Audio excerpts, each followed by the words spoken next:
सलाम दोस्तों। आज की इस अनोखी कहानी में आप सबका खैर मकदम है। जब से रामू मेरे पास सोने लगा था, तब से मेरे जिस्म में तब्दीलियां आने लगी थी।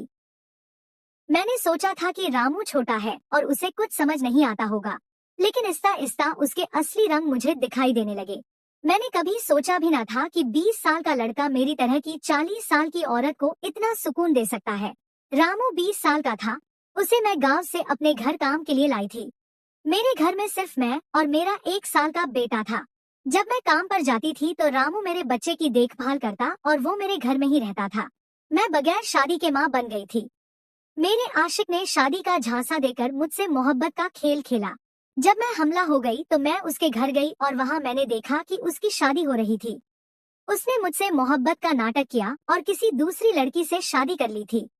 मेरे पेट में पल रहे बच्चे को मारने का मेरा दिल न हुआ और जब मैंने इसका तहमल कराने का सोचा तो तब तक वक्त निकल चुका था। मैं 5 महीने की हमला हो चुकी थी। मेरे माँ बाप ने मुझे और मेरे बच्चे को कबूल करने से इनकार कर दिया। तब मैं अकेली रहने लगी। कई महीने पहले मैं अपने गांव गई थी अपने दादा के 100वें यौम पैदाइश के लिए। मेरे दादा ने मुझे यौम पैदाइश का दावतनामा भेजा था और इसलिए मैं गांव गई थी। मेरे बेटे को वहाँ सिर्फ मेरे दादा ने ही प्यार से गोद में लिया था। उर्फ उनके पास खेल रहा था। तभी ऑफिस से मेरा फोन आया और मैं कुछ देर के लिए फोन पर बात करने के लिए बाहर चली गई। जब मैं वापस आई तो मेरा उर्फ दादा के पास नहीं, बल्कि घर के एक नौकर के पास था। मैंने देखा कि उर्फ उस नौकर के पास अच्छे से खेल रहा था। मैंने अपने बच्चे को उस नौकर से लिया और वहाँ से जाने लगी। तभी उस नौकर ने मुझे रोका। वो कहने लगा, मालकिन, मुझे थोड़ी मदद चाहिए। मुझे पैसों की नहीं, बल्कि काम की जरूरत है। उसने अपना तारुफ कराया और कहा, मैं रामू हूँ। मैं इस घर में गाय भैंसों के गौशाले की सफाई का काम करता था, लेकिन अब बड़े साहब गाय भैंस बेचने की बात कर रहे हैं। अगर आपके पास कोई काम हो तो दीजिए। मुझे काम की बहुत जरूरत है। मेरे माँ बाप भी मजदूरी करते हैं। मुझे काम की बहुत जरूरत है। तब मैंने कहा, मेरे बच्चे की देखभाल का काम है, लेकिन इसके लिए तुम्हें शहर चलना होगा। इस काम के लिए मैं तुम्हें हर माह रकम दूंगी। रामू मेरे साथ शहर आने के लिए तैयार हो गया। उर्फ उसके साथ अच्छे से रहता था और ये देखकर मैंने रामू को अपने घर लाने का फैसला किया। रामू तब से मेरे घर में ही रहने लगा। उसने कहा कि हर 4 महीने बाद जब कुछ पैसे जमा हो जाएंगे तो वो अपने गांव जाएगा। रामू दिन भर मेरे बच्चे की अच्छे से देखभाल करता और घर के कामों में भी मेरी मदद करता। रामू को घर आए 1 माह हो चुका था और इस 1 माह में उसने मेरा दिल जीत लिया था। उसकी देखभाल से मेरे बेटे की सेहत भी बेहतर हो गई थी। जो उर्फ मुझे परेशान करता था, अब वो रामू के हाथों से अच्छे से खाना खाता था। मैंने रामू को एक अलग कमरा दिया था। एक दिन रात में उर्फ बहुत रोने लगा। किसी भी तरह से वो खामोश नहीं हो रहा था। बच्चे के रोने की आवाज सुनकर रामू मेरे कमरे में आया और उसने उर्फ को मुझसे ले लिया। रामू के पास जाते ही उर्फ खामोश हो गया था। रात बहुत हो चुकी थी। उर्फ रामू को छोड़ नहीं रहा था, तो मैंने रामू को अपने कमरे में ही सोने के लिए कह दिया। सुबह जब मैं उठी तो उर्फ रामू से लिपट कर सो रहा था। उस रात के बाद से रामू उर्फ के लिए मेरे कमरे में सोने लगा। रामू के आने के बाद सब कुछ अच्छे से चल रहा था। रामू के काम से खुश होकर छुट्टी के दिन मैं उसे मॉल ले गई। वहाँ मैंने उसके लिए अच्छे कपड़े खरीदे और सैलून में जाकर उसकी नई हेयर स्टाइल बनवाई। रामू देखने में अच्छा था, लेकिन वो एकदम सादा तरीके से रहता था। उस दिन मैंने उसका पूरा लुक ही बदल दिया था। उसे नए अंदाज में देखकर मैं भी उस पर यकीन नहीं कर पा रही थी। कल तक जो एक सादा सा नौकर था, वो इतना हैंडसम और स्मार्ट दिख सकता है, इसकी मैंने तसव्वुर भी नहीं किया था। मॉल से हम घर आए तो उर्फ आते ही सो गया था। मैंने उसे कमरे में बिस्तर पर सुला दिया और पानी पीने के लिए बाहर जाने लगी। तभी रामू मेरे लिए पानी ले आया। पानी पीकर मैंने गिलास रखा और रामू मुझे तब से ही एकटक देख रहा था। जैसे ही मैंने गिलास रखा, उसने मुझे गले लगा लिया। कई सालों बाद किसी मर्द ने मुझे गले लगाया था। मैंने उसे खुद से दूर किया। तब रामू ने कहा, मालकिन, आपकी वजह से आज पहली बार मैंने खुद से मोहब्बत करना सीखा है। जिंदगी बहुत खूबसूरत है, बस इसे जीना आना चाहिए। आज आपने मेरा कायाकल्प करवा कर मुझ पर बहुत बड़ा एहसान किया है। मैं सच में बहुत अच्छा दिख रहा हूँ। रामू के चेहरे पर खुशी देखकर मैं भी खुश थी। अगले दिन से वो बहुत साफ सुथरे और सलीके से रहने लगा था।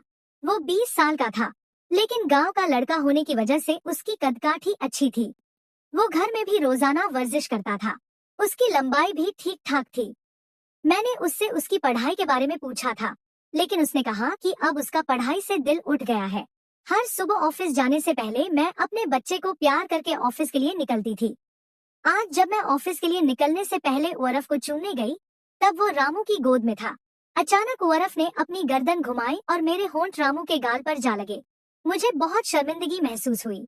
मैंने उससे माफी मांगी और ऑफिस के लिए निकल गई। शाम को जब मैं घर आई, तब भी मैं रामू की आंखों में नजर नहीं मिला पा रही थी। रामू ने उर्फ को खाना खिलाकर सुला दिया था। फिर हम दोनों ने साथ में खाना खाया। खाना खत्म करने के बाद मैं अपने कमरे में गई। वहां मैं अपनी दवाइयां ले रही थी।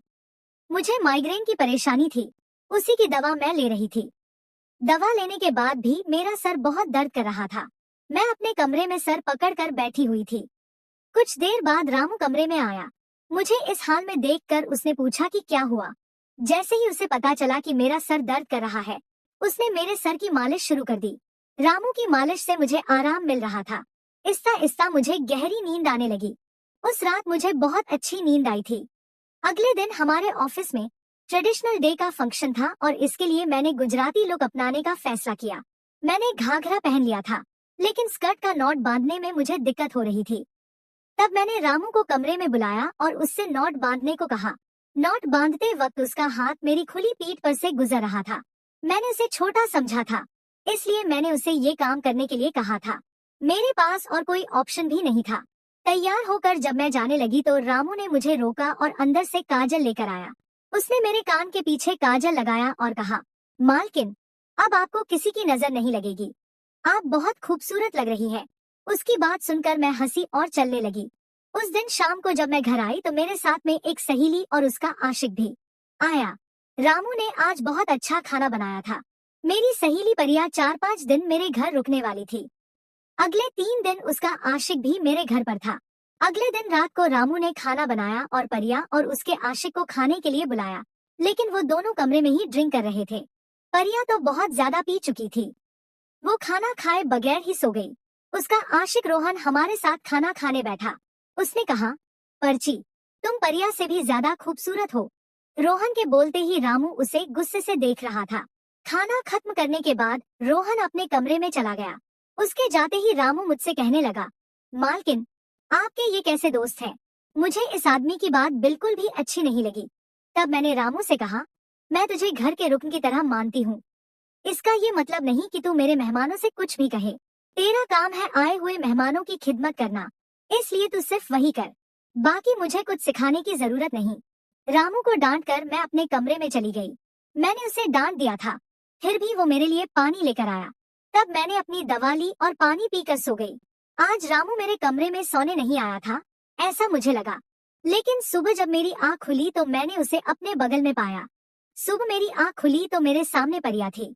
वो बहुत गुस्से में लग रही थी। रामू को मेरे सामने लाया गया। उसके हाथ में परिया की ओढ़नी बंधी हुई थी।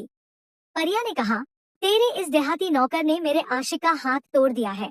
रामू बस सर हिलाता रहा और बोला, मालकिन, मैंने कुछ भी नहीं किया। रात को रोहन साहब नशे में थे, तभी उनका तवाजुन बिगड़ गया होगा और वो गिर गए होंगे। रामू भला रोहन साहब का हाथ क्यों उठाएगा? परिया अब भी नशे में लग रही थी, ऐसा मुझे लगा। रामू ने मेरे लिए उन दोनों से माफी मांगी। परिया और रोहन तभी वहां से चले गए। रामू मुझसे भी माफी मांगने लगा। मुझे पता था कि उसने कुछ नहीं किया था। आज मैंने छुट्टी ली थी क्योंकि कई दिनों से मैं बहुत मसरूफ थी। आज सोचा कि खुद के लिए थोड़ा वक्त निकालूं। नाश्ता करने के बाद मैं फिर से 1 घंटे के लिए सो गई। उर्फ भी मेरे साथ सो गया था। उठने के बाद मुझे 1 कप चाय की जरूरत महसूस हुई। मैं रामू को चाय बनाने के लिए पुकार रही थी, लेकिन उसकी तरफ से कोई जवाब नहीं आ रहा था। उसे ढूंढते ढूंढते मैं उसके कमरे में गई। वहां जाकर देखा कि रामू अभी अभी नहाकर बाथरूम से बाहर आया था। उसने शर्ट नहीं पहनी थी। मैंने पहली बार उसे इस तरह देखा। रामू का जिस्म बहुत मजबूत था। उसका जिस्म किसी जंगजू की तरह दिख रहा था। मैं उसे टकटकी लगाकर देख रही थी। मुझे उस वक्त कोई होश नहीं था। कई सालों बाद मैं किसी जवान मर्द को इस तरह बगैर कपड़ों के देख रही थी। मैं उसे टकटकी लगाए देख रही थी। तभी रामू ने मुझे आवाज दी। वो मेरे सामने शर्ट पहनकर खड़ा था, फिर भी मैं अपनी सुध-बुध खोए उसे देख रही थी। उसने मेरी आंखों के सामने चटकी बजाई। तब मैं होश में आई और उससे कहा कि मेरे लिए चाय बना दे। आज घर में ही थोड़ा अपना स्किन केयर करने का सोचा, इसलिए दोपहर के वक्त मैं अपने कमरे में अपना पार्लर चलाने लगी। उस वक्त मैंने शॉर्ट्स और गाउन पहन रखा था और मैं अपने पैरों की वैक्सिंग कर रही थी। वैक्सिंग करते वक्त गलती से मैंने थोड़ा ज्यादा गर्म वैक्स अपने पैर पर लगा लिया, जिससे जलन हुई और मेरे मुंह से तेज आवाज निकल गई। मेरी आवाज सुनकर रामू दौड़ता हुआ मेरे कमरे में आया। उसने मेरे जले हुए पैर को देखा। उसने मेरे पैर से गर्म वैक्स हटाया और वहां क्रीम लगा दी। उसके हाथ बार बार मेरे पैर पर अनजाने में फिर रहे थे और उस वक्त मेरे दिल में जो जज्बात पैदा हो रहे थे उन्हें बयान करना मेरे लिए मुश्किल हो रहा था। रामू की नजर मुझ पर पड़ते ही मैं दर्द से करा उठी। मुझे इस हालत में देखकर उसने कहा, भाई साहब, अब आप बस आराम से लेट जाइए। आपको जो भी करना है मुझे बताइए, मैं आपकी मदद कर दूंगा। मैंने उससे मेरे दूसरे पैर की वैक्सिंग करने को कहा। रामू ने जैसा मैंने बताया वैसा ही किया। उसने मेरे चेहरे की मसाज भी कर दी। उसके छूने से मुझे बहुत आराम मिला। आज का छुट्टी का दिन मेरे लिए आरामदेह गुजरा। रामू में हर खूबी भरी हुई थी। वो किसी भी काम में पीछे नहीं था। आज रात मैंने उसे मेरे कमरे में सोने के लिए मना कर दिया। दिन भर मैं घर में नहीं होती। कम से कम रात को तो मुझे मेरे बच्चे के साथ अकेले वक्त गुजारना चाहिए। हर बार रामू का आना मुझे पसंद नहीं था, इसलिए मैंने उसे कमरे में सोने के लिए मना कर दिया। इस तरह दिन गुजरने लगे। कुछ दिनों तक रामू के बगैर उर्फ रात को सो नहीं पाता था, लेकिन आहिस्ता आहिस्ता उसने रोना बंद कर दिया। मुझे अपने अंदर कुछ तब्दीलियां महसूस होने लगी थी। सुबह उठते ही मेरा जिस्म बहुत दर्द करने लगता था। अचानक ये सब क्यों हो रहा है, समझ नहीं आ रहा था। कुछ दिनों में मेरी जिस्मानी तकलीफ इतनी बढ़ गई कि मुझे बिस्तर से उठने की भी ख्वाहिश नहीं होती थी। तब मैंने ऑफिस से 1 हफ्ते की छुट्टी ले ली। कुछ दिन आराम किया, शायद थोड़ा ठीक हो जाऊं। अब पूरा वक्त उर्फ रामू के साथ रहता था। जब उसे भूख लगती तो वो बीच बीच में मेरे पास आ जाता। आज मैं अपनी कमर पकड़कर बैठी थी। रात को रामू पानी लेकर मेरे कमरे में आया। मेरी कमर पर हाथ देखकर उसने समझ लिया कि मुझे बहुत तकलीफ हो रही है।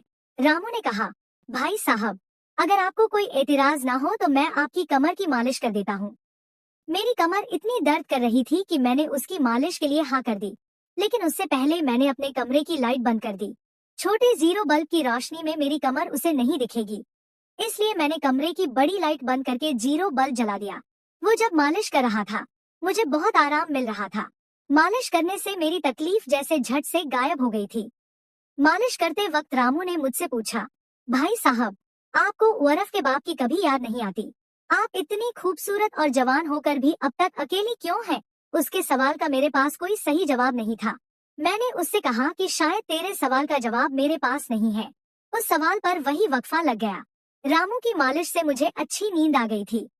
अगले 2 दिन बाद वो तारीख थी जब मैंने अपने आशिक से मुलाकात की थी। आखिर वो दिन आ ही गया। उस दिन मैंने दिन भर अपने दिल को किसी न किसी काम में मसरूफ रखने की कोशिश की, लेकिन रात के अंधेरे में मुझे अपने आशिक की बहुत याद आ रही थी। आज वो मेरे साथ नहीं था, लेकिन वो मेरे बच्चे का बाप था। उर्फ को देखकर मुझे रोज उसकी याद आती थी और आज मैं अपनी जज्बात को छुपा ना पाई। मैं अपने कमरे में जोर जोर से रोने लगी। उर्फ पास में सो रहा था, इसका भी मुझे ख्याल नहीं रहा। मैंने आज अपनी दवाइयाँ भी नहीं ली थी। रामू पानी लेकर मेरे कमरे में आया। मुझे रोते हुए देखकर उसने मुझे पानी पिलाया। जब मैं खामोश हुई तो उसने मुझे दवाइयाँ दी। मेरे रोने की आवाज से उर्फ हल्का हिलने लगा। वो जाग न जाए, इसलिए रामू मुझे अपने कमरे में ले गया। वहां जाकर मैंने उसे कसकर गले लगा लिया। ऐसा लग रहा था कि मैंने अपना होश खो दिया था। मेरा रोने का सबब सुनकर रामू भी खामोश हो गया था। वो लगातार मेरे आंसू साफ कर रहा था। रोते रोते मैंने उसका कंधा पकड़ लिया। आहिस्ता आहिस्ता मैंने उसे और करीब खींच लिया। मैंने उससे कहा, रामू, आज की रात मैं तेरे साथ गुजारना चाहती हूँ। तब रामू ने कहा, भाई साहब, मैं अभी छोटा हूँ, मुझे कुछ भी नहीं आएगा। उसकी बात सुनकर मैंने उसे और पास खींच लिया। उस रात मैं उसके कमरे में थी, लेकिन सुबह जब मैं उठी तो वो मेरे पास नहीं था। उसकी शर्ट वही पड़ी हुई थी। जब मैं बाहर गई तो मैंने देखा कि रामू मेरे बच्चे को दूध और बिस्किट खिला रहा था। मुझे उर्फ का ख्याल नहीं आया था, लेकिन रामू ने नहीं भुलाया। उसने हम दोनों माँ बेटे को खुश कर दिया था। रात की थकान के बाद मैं सुबह देर से उठी थी। दिन भर रामू ने मुझसे नजरें नहीं मिलाई। आज परिया मुझसे मिलने घर आई थी। वो रामू की तरफ देख भी नहीं रही थी। रामू ने उसे पानी दिया और कमरे से बाहर चला गया। थोड़ी देर बातें करने के बाद परिया जाने लगी। जाते वक्त उसने मुझसे कहा, जितनी जल्दी हो सके अपने नौकर को यहाँ से निकाल दो। वो दिखने में जितना मासूम लगता है उतना है नहीं। उसकी बात का मैंने खास ध्यान नहीं दिया। रोज की तरह रात को खाना खाने के बाद रामू ने मुझे पानी का गिलास मेरे कमरे में ला कर दिया और उसने उर्फ को भी सुला दिया था। उर्फ आज बाहर हॉल में झूले में सो रहा था। रामू उसकी देखभाल कर रहा था। मैंने अपने कमरे की लाइट बंद कर दी और सो गई। कुछ वक्त बाद मुझे उर्फ की आवाज सुनाई दी। उसकी आवाज से मेरी नींद खुल गई। मैं उठने वाली थी कि तभी उसकी रोने की आवाज बंद हो गई। कुछ वक्त बाद मुझे अपने कमरे का दरवाजा खुलने की आवाज सुनाई दी। मैं चुपके से सब देख रही थी। रामू मेरे कमरे में आया था। उसने मेरे पास आकर ये देखने की कोशिश की कि मैं सो रही हूँ या नहीं, और फिर उसने मेरा मोबाइल उठाया।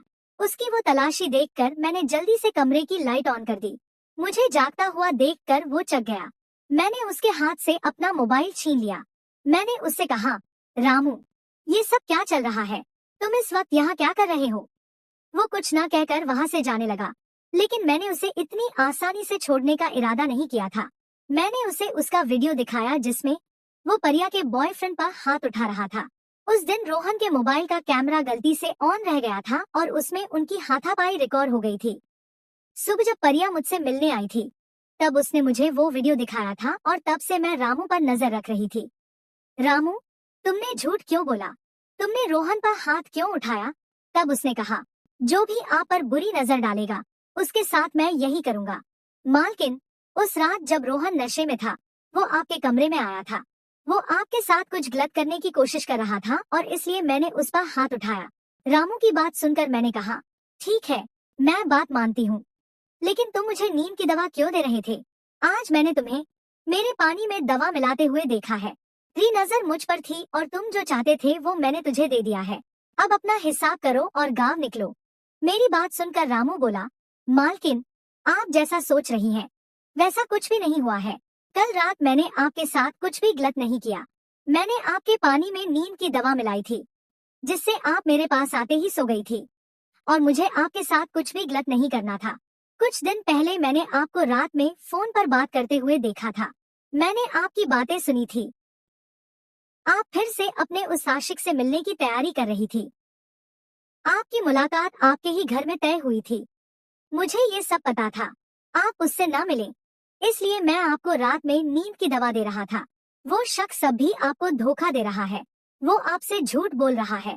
वो आपके बच्चे को आपसे छीनने के लिए आपके करीब आ रहा है। उसकी बीवी को बच्चा नहीं हो सकता, इसलिए वो आपके पास आ रहा है। उसने अपनी बीवी को तलाक नहीं दिया है। वो आपसे झूठ बोल रहा है। रामू, तुम हो कौन? तुम्हें ये सारी मालूमात कैसे मिली? तब उसने कहा, आपके बाबा साहिब ने मुझे आपका फोटो दिखाया था। मुझे आप पहली नजर में ही अच्छी लगी थी, लेकिन बाबा साहिब ने ये भी कहा था कि आप शादी के खिलाफ हैं। तब मैंने उनके साथ मिलकर ये प्लान बनाया। आपके दिल में अपनी जगह बनाने के लिए मैं यहाँ आया था, लेकिन यहाँ आने के बाद मैंने देखा कि बहुत से लोग आप पर बुरी नजर रखते हैं, इसलिए मैंने आपकी हिफाजत करना शुरू कर दी। रामू 20 साल का नहीं था। मेरा पहला शक सही निकला। वो 30 साल का था और एक अच्छी नौकरी पर था। उसने मेरे प्यार के लिए इतनी मेहनत की थी। रामू ने मेरे आशिक के बारे में जो भी कहा था वो सब सच था। रामू ने मेरे आशिक की सारी मालूम सही निकाली थी।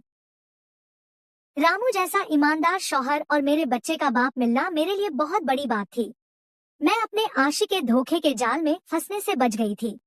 आज मैं विक्रांत उर्फ रामू के साथ बहुत खुश हूँ। वो मुझसे और मेरे बच्चे से बहुत प्यार करता है। मेरे बाबा साहिब की वजह से आज मेरा खानदान शुरू हुआ। मुझे रामू जैसा शौहर मिला, ये मेरा सौभाग्य था। दोस्तों, जो आपसे सच्चा प्यार करता है वो किसी भी मुश्किल में आपका साथ नहीं छोड़ता। रिश्ते निभाने वाले को किसी वजह की जरूरत नहीं होती और रिश्ते तोड़ने वालों के लिए एक बहाना भी काफी होता है। तो दोस्तों, ये थी हमारी आज की छोटी सी कहानी।